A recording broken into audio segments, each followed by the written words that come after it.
আসসালামু আলাইকুম।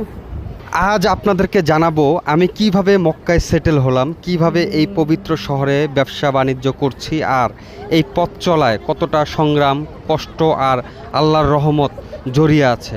অনেক দিন ধরেই লক্ষ্য করছি, বিশেষ করে মা বোনেরা প্রতিদিন আমাকে মেসেজ করেন, ভাই মক্কা বা মদিনায় কিভাবে পরিবার নিয়ে থাকা যায়, কিভাবে সেটেল হওয়া সম্ভব, কিভাবে শুরু করতে হবে। আজ আমি কোনো তথ্য বলবো না, বলবো আমার নিজের জীবনের গল্পটা। প্রায় 5-6 বছর আগে বাংলাদেশে চাকরি ও ব্যবসা নিয়ে ব্যস্ত ছিলাম, কিন্তু মনের মধ্যে সবসময় একটা ইচ্ছা কাজ করত পরিবার নিয়ে শান্ত পরিবেশে জীবন কাটানোর।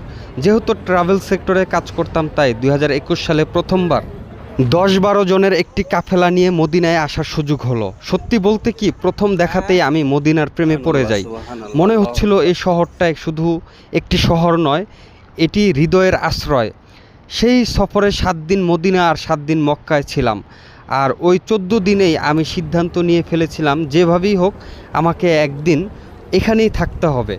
মদিনায় থাকাকালীন অনেক চেষ্টা করেছি কোনো কাজের সুযোগ পাওয়ার জন্য, তারপর মক্কায়ও চেষ্টা করেছি, কিন্তু ওমরা ভিসায় এসে বাস্তবতা খুব দ্রুত বুঝে গিয়েছিলাম। তখন সিদ্ধান্ত নিলাম বারবার হাজিদের নিয়ে আসব ইনশাআল্লাহ। এখানকার পরিবেশ বুঝবো, মানুষ চিনব, সুযোগ খুঁজব। 2022 সালের শেষের দিকে 24 জন হাজি নিয়ে আবার আসলাম। এইবার পুরো কাফেলা বিদায় দেওয়ার পর আমি অতিরিক্ত 27 দিন থেকে গেলাম। মক্কা, মদিনা, রিয়াদ যেখানে সম্ভব হয়েছে গিয়েছি, মানুষের সাথে কথা বলেছি, পরামর্শ নিয়েছি। তখনই বুঝলাম শুধু স্বপ্ন দেখলে হবে না, এখানে থাকতে হলে বাস্তব পরিকল্পনা লাগবে। দেশে ফিরে আবার চেষ্টা করলাম। এরপর এক পরিচিত ভাই আমাকে মক্কার একটি অফিসে কাজ করার সুযোগ দিলেন। সেই খবর শুনে বুকের ভেতর যেন আলো জ্বলে উঠল। আমি ভেবেছিলাম আলহামদুলিল্লাহ, আল্লাহ হয়তো আমার জন্য দরজা খুলে দিয়েছেন, কিন্তু বাস্তবতা সবসময় সহজ না। আমি প্রায় 5.5 লক্ষ টাকা খরচ করে মক্কায় আসি।